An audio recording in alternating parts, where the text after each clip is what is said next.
1970च्या दशकामध्ये बांधलेल्या तुळशी धरणाची पाणी साठवण क्षमता 3.47 TMC इतकी आहे। धरणाच्या सुरक्षेसाठी 2 चौक्या उभारण्यात आल्यात।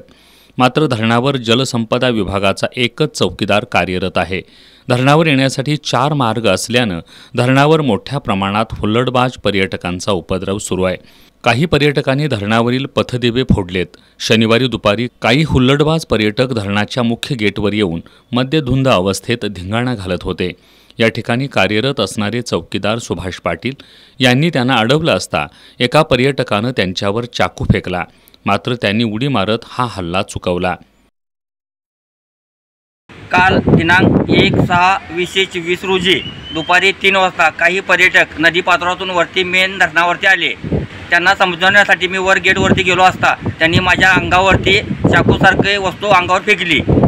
आम्ही धरण सुरक्षा रक्षक म्हणून इथं काम करतोय, धरण राखतोय आणि धरण राखत असताना असे प्रकार होतात तेव्हा एकटा असल्यामुळे असे प्रकार होतात तेव्हा आम्ही धरणाची सुरक्षता करतोय। आमची सुरक्षता कोण करणार?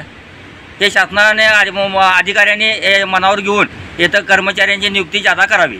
या हल्ल्याबाबत चौकीदारानं राधानगरी पोलिसात तक्रार दिली आहे।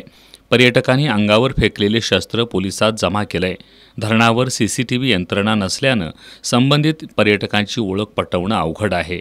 या घटनेमुळे कर्मचाऱ्यांसह धरणाच्या सुरक्षेविषयी प्रश्नचिन्ह निर्माण झालंय।